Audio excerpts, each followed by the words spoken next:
The air does not smell like victory. It smells of roasting meat.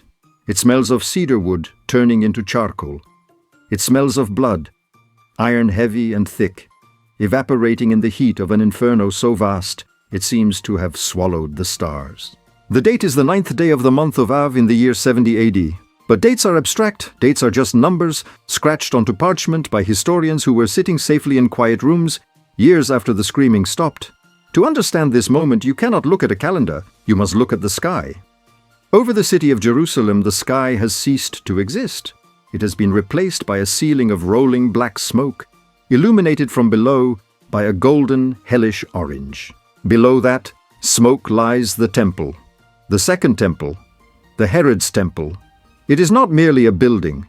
To the millions of people who look toward this mountain 3 times a day in prayer, this is not architecture. It is the axis mundi. It is the exact center of the universe. It is the only place on earth where the Spirit of the Almighty Creator is said to physically dwell. And tonight the Creator's house is burning. Legio ex fretensis, the 10th legion of the Strait, is swarming over the walls like a colony of iron ants. They are not marching. Discipline has collapsed.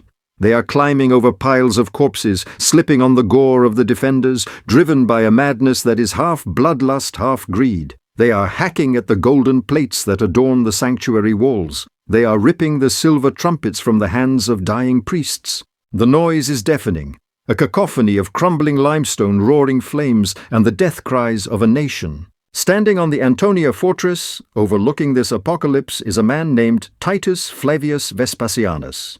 He is 30 years old. He is the son of the emperor. He is the commander of the greatest military force the world has ever known. And as he watches the flames lick the roof of the Holy of Holies, history stands at a crossroads. The official Roman records, the propaganda written by those who wanted to flatter Titus, will tell you a very specific story about this moment. They will tell you that Titus was a benevolent conqueror. They will tell you that he screamed at his soldiers to extinguish the fire. They will tell you that he wept for the destruction of such a magnificent work of art. They will paint him as a stoic hero, forced into brutality by the stubbornness of Jewish rebels who refused to surrender. That is a comfortable story. It is a noble story. It is also a lie. The destruction of Jerusalem in 70 AD was not a tragic accident of war. It was not a simple military operation to suppress a provincial uprising.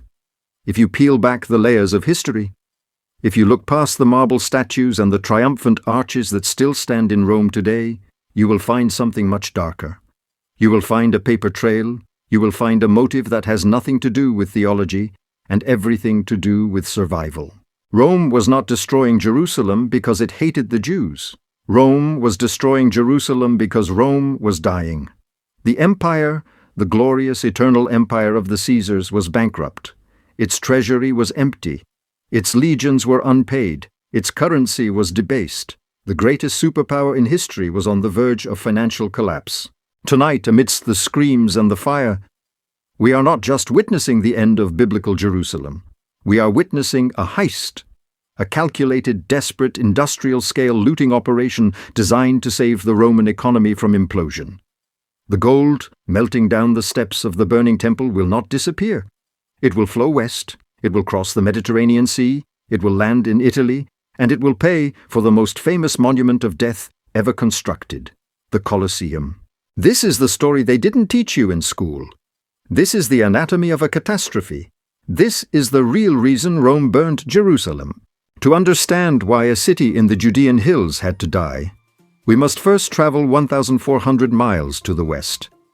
We must walk the marble streets of Rome. 2 years before the temple burned, the Roman Empire was essentially a corpse waiting to be buried. The year was 68 AD, and the man sitting on the throne was Nero. Nero. The name itself has become a synonym for madness. But Nero was more than just a lunatic who fiddled while his city burned. He was a financial disaster. He was a black hole of spending. Nero did not understand money, he only understood desire. He built the Domus Aurea, the Golden House, a palace complex so vast it swallowed entire neighborhoods of Rome. He threw parties that lasted for days, where guests were showered with perfumes and crushed pearls. He staged elaborate games, acting plays, and musical performances, forcing the aristocracy to watch him perform while the treasury bled dry. By the summer of 68 AD, the money was gone. The provinces were being taxed into starvation to pay for the emperor's hobbies. The legions on the frontier, the hard men guarding the Rhine and the Danube, had not been paid their bonuses. And in the Roman world, an unpaid soldier is not a soldier, he is a revolutionary. The revolt began in Gaul. It spread to Spain. And finally the Senate, terrified but desperate, declared Nero an enemy of the state. Picture the scene. June 9th, 68 AD, the Emperor of Rome, the most powerful man on earth, hiding in a freedman's villa outside the city. He hears the sound of horses approaching. The Praetorian Guard is coming for him. He paces the room, weeping, trembling, holding a dagger he lacks the courage to use. Qualis artifex pereo, he mutters. What an artist dies in me. With the help of a servant, he drives the blade into his throat. Nero dies, and with him, the Julio-Claudian dynasty, the bloodline of Julius Caesar and Augustus, is extinguished forever. You might think the death of a tyrant would bring peace. You would be wrong. The death of a tyrant without an heir brings only chaos. What followed was a year of horror that the Romans simply called the Year of the Four Emperors. It was a civil war that tore the empire apart from the inside out. First came Galba, an old, stern general from Spain. He marched into Rome, promising order. But Galba made a fatal mistake. He was stingy. He refused to pay the donativum, the bribe money, to the Praetorian Guard. He famously said, "I choose my soldiers, I do not buy them." A noble sentiment. It got him killed. Within 7 months his head was cut off in the Roman Forum and stuck on a pole. Next came Otho, a former friend of Nero, a playboy, a gambler. He bought the throne with promises of gold he didn't have. He lasted 3 months. When the legions of the Rhine marched against him, he saw the writing on the wall and committed suicide to prevent further slaughter. Then came Vitellius, a glutton, a man famous not for his leadership, but for his appetite. Historians tell us he held banquets 4 times a day, feasting on flamingo tongues and pike livers, while the city descended into anarchy. The Roman mob, starving and terrified, eventually dragged him through the streets, tortured him, and threw his body into the Tiber River. 3 emperors, 3 deaths. In the span of 18 months, the Roman Empire had consumed itself. The economy was shattered. Trade had stopped. The silver denarius coin had been debased so many times, it was practically copper. The confidence of the world was broken. From Britannia to Egypt, people whispered that the Roman experiment was over. The eagle had fallen. But in the east, in the dusty, sun-scorched province of Judea, one man was watching the chaos with cold, calculating eyes. He was not an aristocrat. He was not a flashy politician. He was a soldier. A man with a square face, a receding hairline, and the rough hands of a farmer. His name was Vespasian. Vespasian had been sent to Judea by Nero to put down a local rebellion. But as Rome burned in civil war, Vespasian stopped fighting. He paused his legions. He looked at his son, Titus, and he made a calculation. He saw that Rome didn't need another poet. It didn't need another gambler. It needed a father. It needed discipline. But more than anything else, more than law, more than order, more than glory, Rome needed money. Vespasian knew that to seize the throne he would need to buy the loyalty of the legions. He would need to feed the mob in Rome. He would need to rebuild the burned-out capital. He needed billions of sesterces. He looked at the map. He looked at the dry hills of Judea, and he realized that the solution to Rome's bankruptcy was right in front of him. Jerusalem was not just a rebellious city, it was a vault. For centuries, Jews from all over the known world, from Babylon, from Alexandria, from Rome itself, had been sending an annual tax, the half shekel, to the temple. Wealth had accumulated there for hundreds of years, untouched, sacred, protected by divine law. Vespasian didn't see a temple. He saw a bank account. He saw the capital he needed to launch a new dynasty, the Flavian dynasty. The destruction of Jerusalem was no longer just a military objective. It was a financial necessity. The decision was made. The legions would not just pacify Judea, they would strip it to the bone. But why were the legions in Judea in the first place? How did a small mountainous province the size of Vermont manage to provoke the full wrath of the Roman Empire? To understand this, we have to understand the relationship between Rome and the Jews. It was from the very beginning a collision of two different universes. Rome was a polytheistic empire. It absorbed gods like it absorbed territory. You conquered Gaul? Fine, add their gods to the pantheon. You conquered Egypt. Great, we'll worship Isis alongside Jupiter. For Rome, religion was a tool of statecraft. It was flexible, it was political. But the Jews were different. They were stubborn. They were monotheistic. They believed in one God, an invisible, abstract, all-powerful creator who demanded exclusive loyalty. They could not simply add Jupiter to their prayers. They could not bow down to a statue of the emperor. To do so was not just treason, it was blasphemy. It was a sin punishable by death. For decades, Rome tried to manage this strange, difficult province. They installed puppet kings like Herod. They sent governors or procurators to keep the peace. But the men Rome sent to Judea were not their best and brightest. They were often the greedy, the incompetent, the cruel. By the year 60 AD, Judea was a powder keg. The divide between rich and poor was growing. The high priests in Jerusalem lived in luxury, collaborating with the Romans to keep their power, while the countryside was starving. Banditry was rampant. A new class of radicals had emerged, the Zealots, and even more terrifying, the Sicarii, the dagger men. These were terrorists who would slip into crowds during festivals, stab Roman sympathizers with small curved blades hidden in their cloaks, and then vanish into the panic. The atmosphere was electric with paranoia. And then came Gessius Florus. If history were a tragedy, Gessius Florus would be the villain who enters in the first act to ensure that everyone dies by the fifth. He was appointed procurator in 64 AD. Tacitus, the Roman historian, describes him as a man who loved to parade his crimes. Florus didn't just want to tax the Jews, he wanted to provoke them. He looted cities. He accepted bribes from bandits to look the other way. He treated the entire province as his personal plantation. But in May of 66 AD, he went too far. The tax revenues from Judea were low. Florus claimed the emperor was angry. He needed money. So he marched his soldiers into Jerusalem, walked straight up to the temple complex, and demanded 17 talents of gold from the sacred treasury. It was a sacrilege, but it was also a humiliation. The people of Jerusalem snapped. They didn't attack the soldiers, at least not at first. They did something that hurt a Roman governor much more than violence. They mocked him.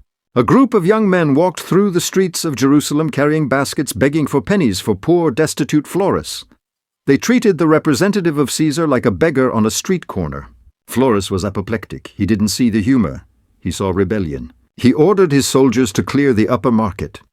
It wasn't an arrest. It was a massacre. 3,600 civilians were butchered in a single afternoon. Women and children were whipped and crucified along the walls. Florus thought this brutality would crush the spirit of the city. He thought fear would bring order. He was wrong. The massacre in the market didn't silence the Jews, it radicalized them. The moderates, the people who just wanted to live their lives in peace, were pushed into the arms of the Zealots. The daily sacrifices to the Roman emperor, a symbolic gesture of loyalty that had been performed in the temple for years, were stopped. That was the signal. The bridge was burned. Judea had officially declared war on the Roman Empire. At first, the Romans laughed. What could a few thousand religious fanatics do against the might of the legions? Cestius Gallus, the governor of Syria, decided to end this minor disturbance. He marched south with the 12th Legion, Legio Totum Fulminata, the Thunderbolt. He brought 30,000 men. He marched to Jerusalem, camped outside the walls, and prepared to accept the city's surrender. But the surrender never came. The rebels fought with a ferocity Gallus had not expected. Nervous, running low on supplies, and fearing the approaching winter, Gallus made a fateful decision. He ordered a retreat. It was the worst military decision of the century. As the 12th Legion marched back towards the coast, dragging their heavy siege engines through the narrow, steep pass of Beth Horon, the trap was sprung. Jewish rebels appeared on the cliffs above. They didn't fight like a traditional army. They fought like a force of nature. They rained arrows, boulders, and spears down onto the trapped Romans. The legionaries, encased in heavy armor, packed tightly together in the narrow ravine, had nowhere to run. Where to? It was a slaughter. For hours, the screams of dying Romans echoed off the canyon walls. By the time the sun set, 6,000 Roman soldiers were dead. The survivors fled in panic, abandoning their artillery, their baggage, and, most humiliating of all, their eagle standard. The Jewish rebels returned to Jerusalem in triumph, wearing Roman armor, carrying Roman swords, dragging Roman catapults. They had done the impossible. They had defeated a Roman legion. Coins were minted immediately. Freedom of Zion, they read. The people believed that God was with them. They believed the days of the Maccabees had returned. They believed they were invincible. They did not know it, but at Beth Horon they had signed their own death warrant. When the news reached Nero in Greece, he did not laugh. The shame of Beth Horon was a stain that could only be washed out with blood. Oceanic amounts of it. This was no longer a police action. This was a war of annihilation, and to lead it Nero chose his toughest, most ruthless dog. He chose Vespasian. The stage was set. The players were in position. The tragedy of Jerusalem was about to begin. While Vespasian was securing his throne in Rome, playing the game of empires, Jerusalem was left to rot. For nearly 2 years, the Roman legions simply waited. They did not attack. They did not fire a single arrow. They sat on the hills, watching, sharpening their swords, and letting human nature do the killing for them. Vespasian had famously said, "God is acting as a Roman general better than I could." He knew that if he gave the rebels enough time, they would turn on each other. He was right. The tragedy of Jerusalem is not just that it was destroyed by Rome. The tragedy is that it committed suicide long before the first Roman soldier climbed the wall. By the year 70 AD, Jerusalem was no longer a holy city. It was a slaughterhouse. 3 rival factions of Jewish rebels had seized control of different parts of the city, and they hated each other more than they hated the Romans. In the temple courtyards holding the sacred ground was Eleazar ben Simon. In the lower city controlling the masses was Simon bar Giora, a populist leader, a man of the people who believed in radical equality and violence. And squeezed between them, occupying the outer court of the temple, was John of Gischala, a cunning, ruthless warlord who would stop at nothing to seize absolute power. History rarely records a more chaotic, self-destructive civil war. While the Roman army was marching towards them, these 3 factions fought a vicious, bloody war inside the besieged city. They turned the holy streets into a battlefield. They used the catapults captured from the Romans not to defend the walls, but to fire rocks at each other. And then they did the unthinkable. It is a moment that historians still struggle to comprehend. In a fit of strategic madness, hoping to force the civilian population to fight out of desperation, the rebel faction set fire to the city's food stores. Warehouses packed with grain, enough to feed the city for years, went up in flames. The smell of burning wheat filled the air, a cruel foreshadowing of the hunger that was to come.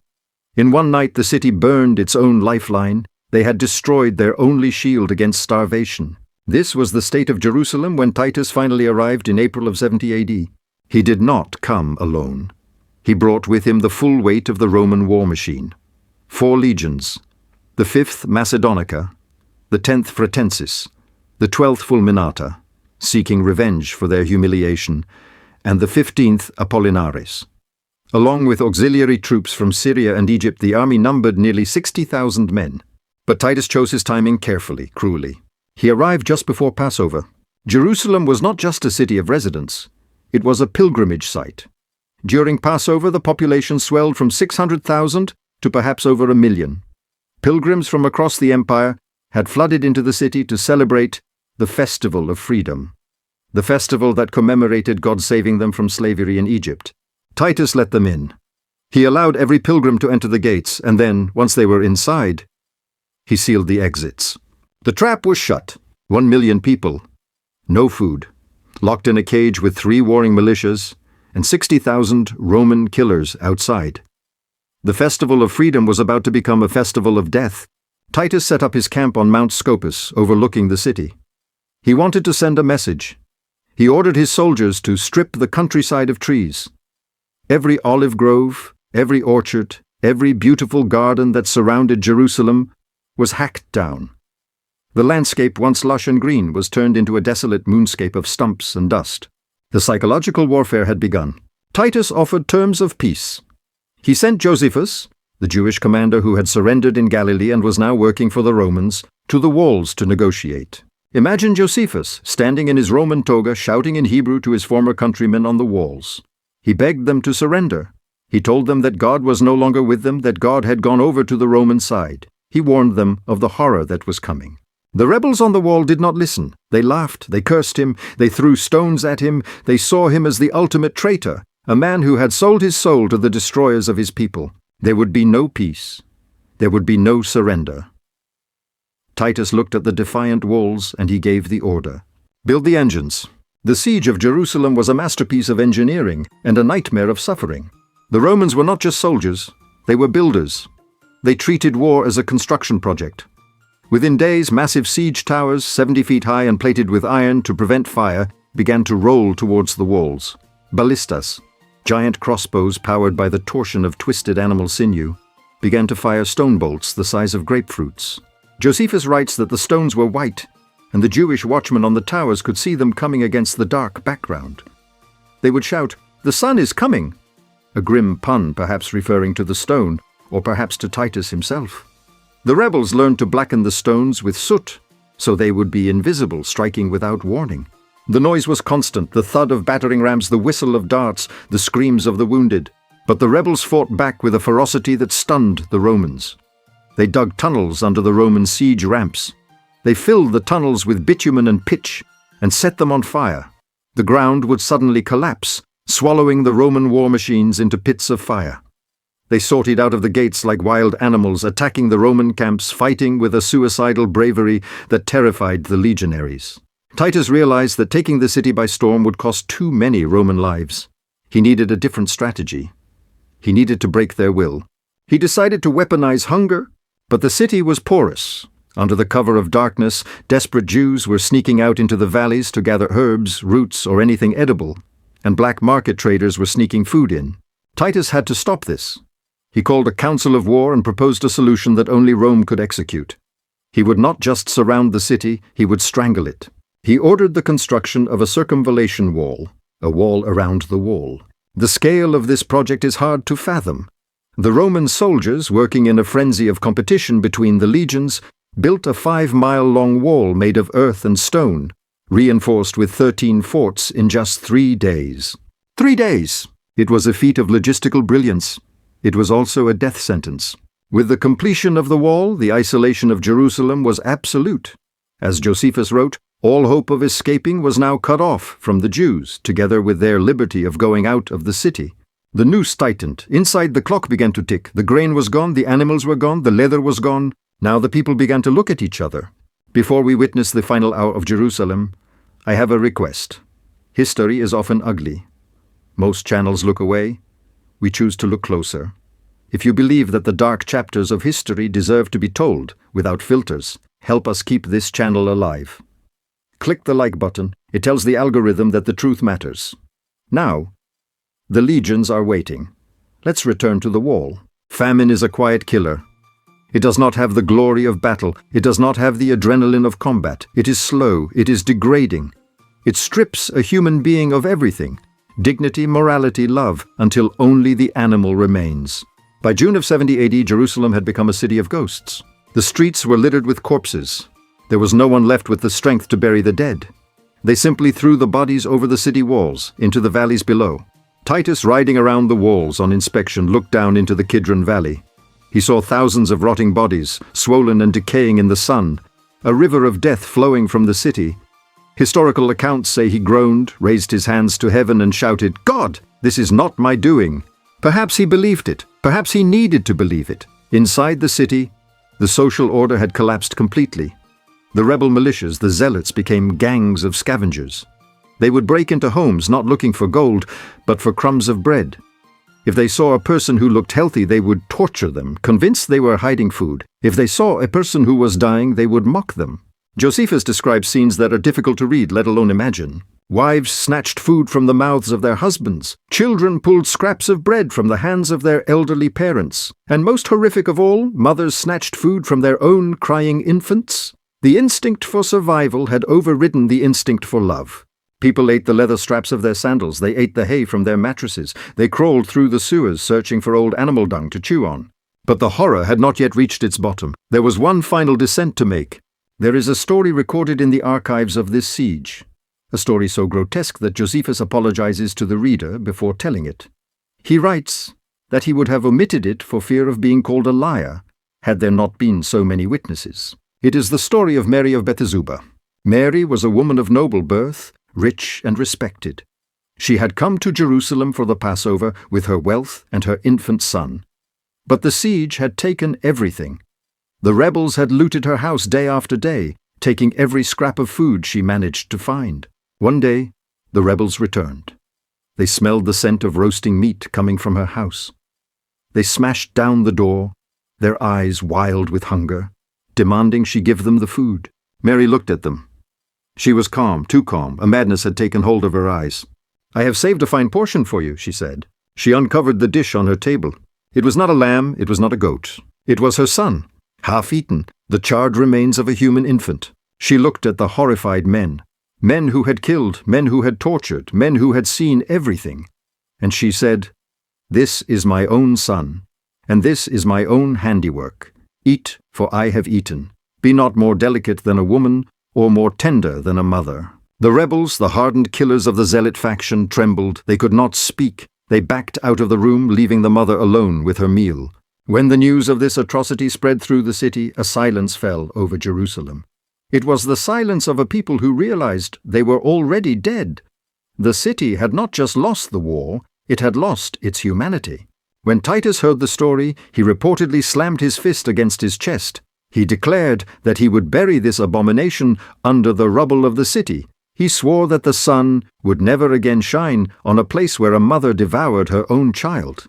The time for waiting was over. The time for the wall was over. Titus ordered the battering rams to be brought to the Antonia fortress, the massive castle that guarded the temple itself. The final act was about to begin. The legions were coming in, and they were not coming to take prisoners. July 70 AD, the sun over Judea is a hammer, beating down on armor and stone alike. The heat is suffocating. The circumvallation wall has done its work. The population of Jerusalem has been reduced to walking skeletons. But the heart of the resistance, the Temple Mount, still beats. Guarding the temple was the Antonia fortress. This was a massive structure, a castle built by King Herod, featuring 4 towering turrets that loomed over the sacred courtyards like stone vultures. It was the key. If Rome took the Antonia, they could pour directly into the temple complex.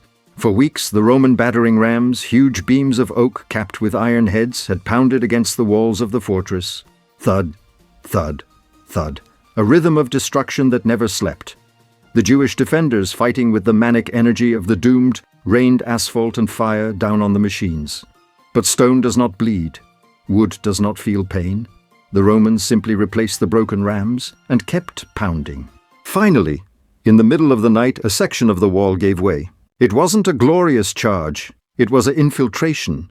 A small group of Roman legionaries, possibly from the 5th Legion, climbed the rubble in the darkness. They slit the throats of the sleeping sentries. They blew their trumpets. Panic seized the defenders. Thinking the entire Roman army was inside, the rebels fled from the fortress back into the temple proper. By dawn, the Roman eagle flew over the Antonia. Titus stood on the ruins of the fortress. He looked down. For the first time he had a clear, unobstructed view of his prize, the Second Temple. It was a sight that stunned even the cynical Romans, a mountain of white marble and gold. Josephus wrote that, from a distance, it looked like a snow-capped mountain because the white stone was so bright, and where it wasn't white, it was plated in heavy gold that reflected the sun so intensely it blinded the eye. But Titus noticed something else, a silence. For centuries, every morning and every evening, a lamb had been sacrificed on the great altar. It was the Tamid, the perpetual offering. It was the heartbeat of the nation's covenant with God. But on the 17th of Tammuz, the smoke from the altar stopped. There were no more lambs. There were no more priests healthy enough to perform the ritual. The heartbeat had stopped. Titus realized the psychological moment had arrived. He ordered Josephus to speak one last time.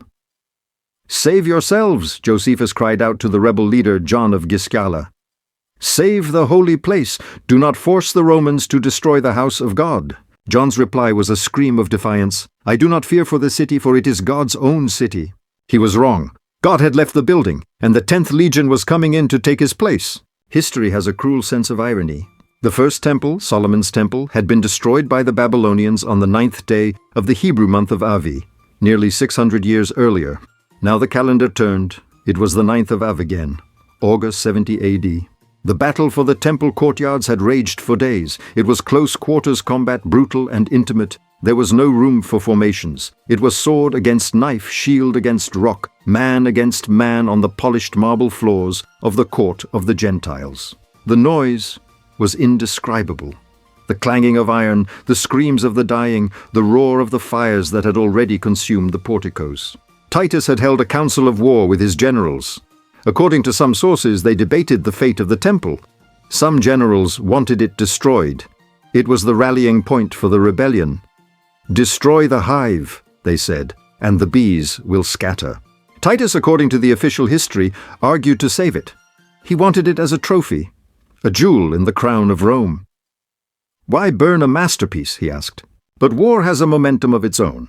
On the afternoon of the 9th of Ave, the rebels launched a counterattack. The Romans pushed them back, driving them all the way to the sanctuary itself.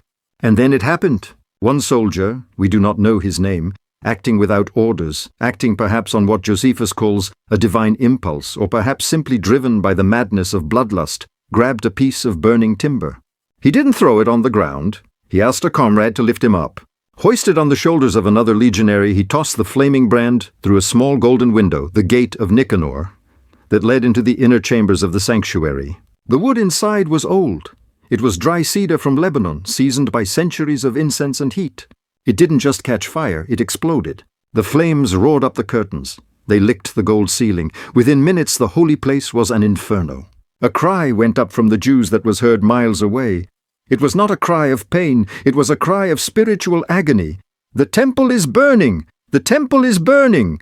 Defenders who had been half dead from starvation suddenly found the strength to run into the flames. They didn't run to fight the Romans, they ran to fight the fire. They grabbed the swords of the Roman soldiers with their bare hands, indifferent to death, trying to reach the buckets of water that did not exist. But it was too late. The fire was faster than them. Titus was resting in his tent when a messenger burst in. "The sanctuary is on fire!" He rushed out, unarmored, shouting at his men to extinguish the flames. He waved his hand. He signaled to the centurions. But no one was listening.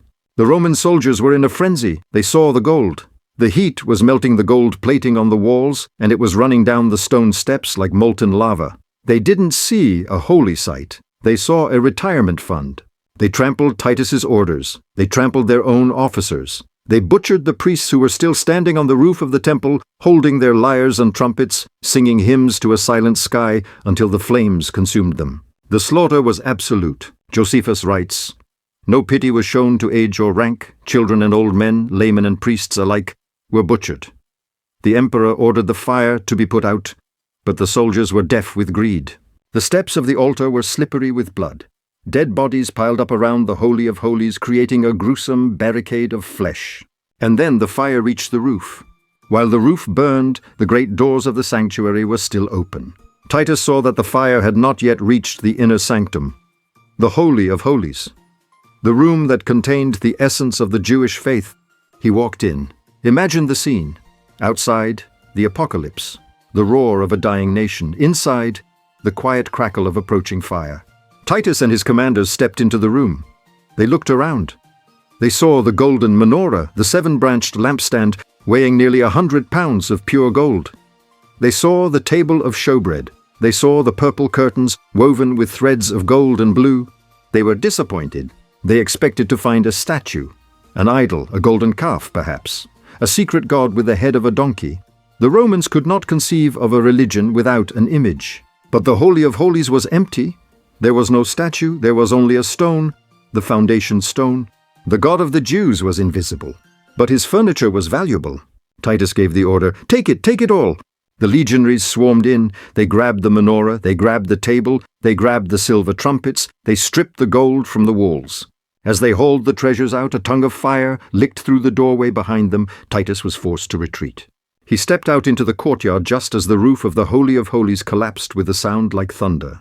The dwelling place of God on earth was gone. The devastation was total.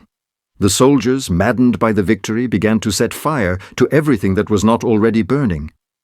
The archives, burned, the treasury chambers, looted and burned.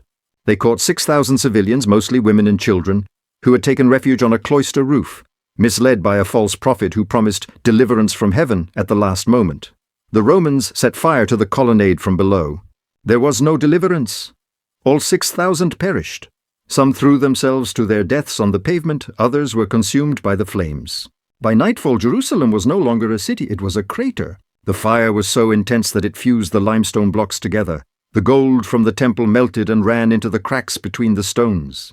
In the days that followed, Roman soldiers would pry the massive stones apart, toppling them one by one, just to scrape the solidified gold from the crevices. This is why today, if you go to the Temple Mount, you see nothing of the temple. Not a wall, not a pillar, just the western wall, a retaining wall for the platform. The temple itself was literally erased from the skyline, turned into gravel by men digging for melted gold. Jesus of Nazareth, 40 years earlier, had reportedly looked at these buildings and prophesied, "Not one stone here will be left on another, everyone will be thrown down." Whether prophecy or politics, the result was the same. The victors planted their standards, the Roman eagles, on the pile of smoking rubble that had once been the eastern gate. They offered sacrifices to their gods, and they hailed Titus as imperator. The war was effectively over, but the business transaction was just beginning. The temple was destroyed, but the gold was safe. It was piled into wagons, it was catalogued by scribes. It was ready to go to Rome. When the smoke finally cleared over Jerusalem in September of 70 AD, the silence was louder than the war. The city of David, the city of Solomon, the city of Herod. It was gone. In its place was a charred moonscape of rubble and ash. The historian Josephus writes that the Romans so thoroughly leveled the city that there was left nothing to make those that came thither believe it had ever been inhabited. But while the buildings were dead, the suffering of the living had only just begun. The statistics of the destruction are numbing. Tacitus estimates 600,000 dead. Josephus claims over 1 million. But for Rome, the dead were irrelevant. The dead pay no taxes. The dead build no monuments. Rome was interested in the survivors. 97,000 people were captured alive. This was not a humanitarian rescue, it was an asset seizure. In the ancient world, human beings were the most versatile form of currency. The fate of these 97,000 prisoners is a story of industrial-scale dehumanization. The old and the infirm, those too weak to work, were simply executed on the spot. Their bodies were piled up in the ruins. But the young, the strong, the teenagers, they were sorted like cattle. The tallest and most handsome young men were set aside for the triumph in Rome. They would be the props in Titus's victory parade. The rest faced a darker destiny. Thousands were sent to the copper mines of Egypt, condemned to work in suffocating darkness until they died. Thousands more were distributed to the provinces as gifts, human toys for the local arenas, to be torn apart by wild beasts for the entertainment of the mob. But the vast majority, the tens of thousands of able-bodied men, were shackled together and marched north. Imagine the column of misery. A river of human beings stretching for miles, walking in chains from Judea to the coast, then shipped across the Mediterranean to Italy. They were leaving the land of their ancestors forever. They were being brought to the heart of the beast, to Rome. The market was flooded. Historical records tell us that the price of a Jewish slave in the Roman Empire crashed to the price of a ration of horse feed. A human life could be bought for pennies. Vespasian, the new emperor, now had the two things he needed to save his empire. He had the gold of the temple, and he had the muscle of 100,000 slaves.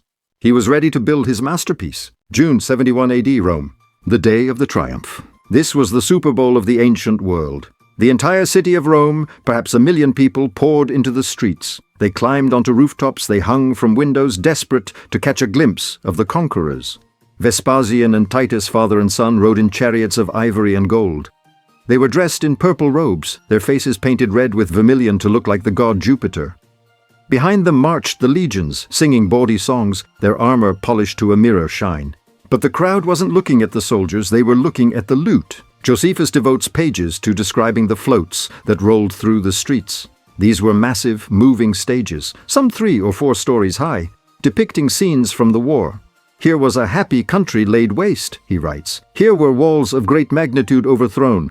Here were temples set on fire. It was a traveling cinema of destruction.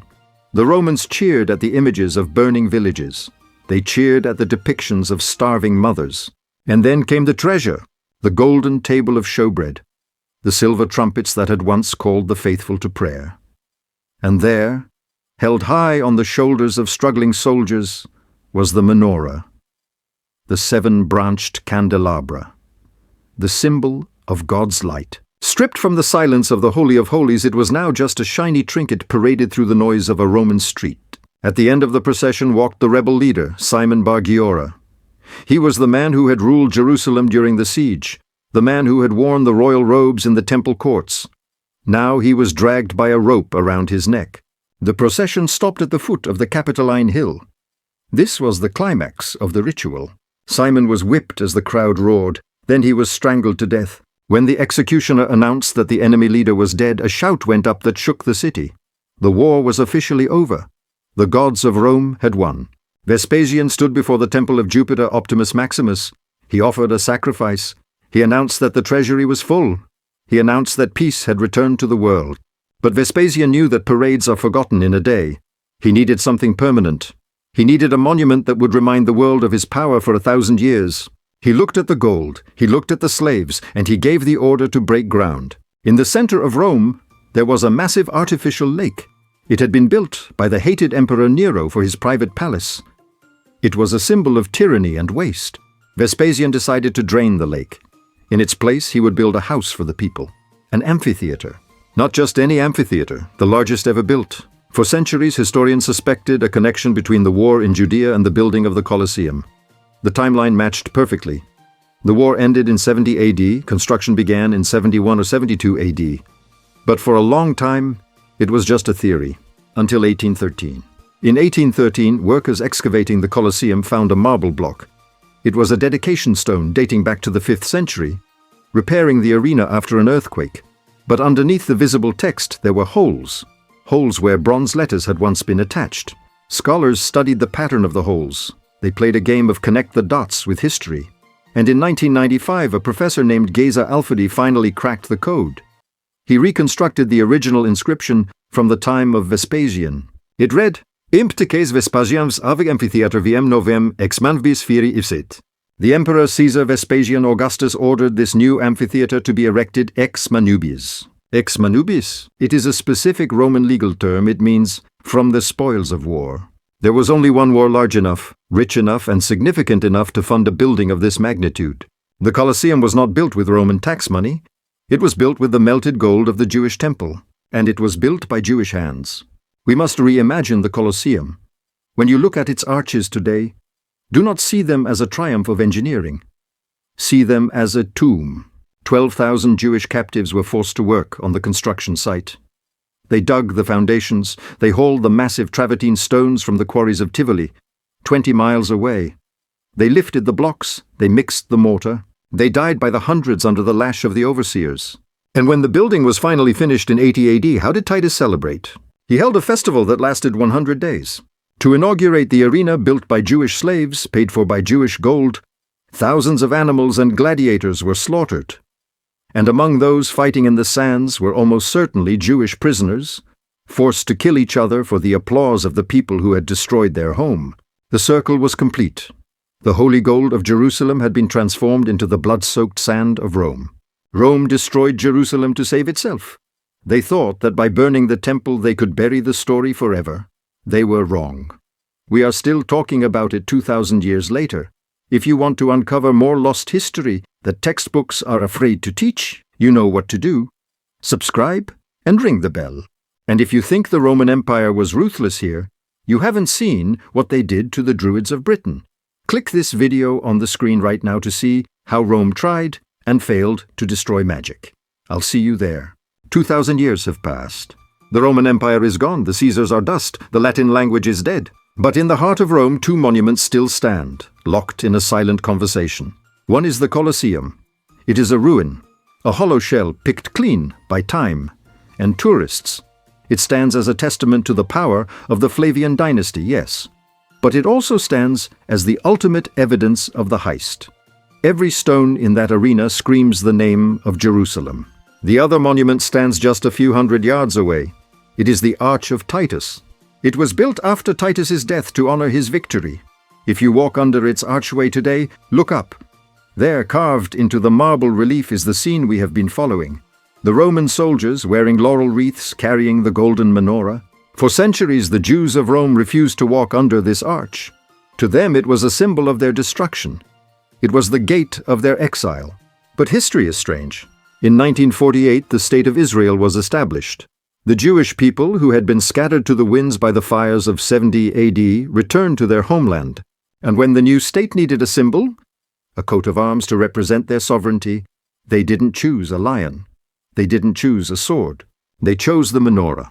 They modeled it directly after the carving on the Arch of Titus. They took the symbol of their humiliation and turned it into the symbol of their rebirth. The Arch of Titus was meant to say, Judea is dead, Rome is eternal. Today Rome is a museum, but Judea lives. The fires of 70 AD burned the temple. They melted the gold. They enslaved the people, but they failed to burn the story. The real reason Rome destroyed Jerusalem was to save itself from bankruptcy. They succeeded. They bought themselves another 300 years of power. But in the end, the price of empire is always paid in blood. And blood, unlike gold, never truly washes away. It stains the pages of history. It stains the stones of the Colosseum.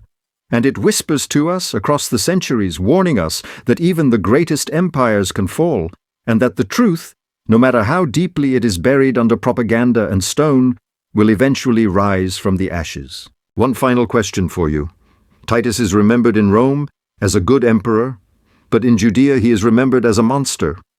Based on the evidence we showed you today, was Titus a hero who saved his empire, or a war criminal who committed genocide for money?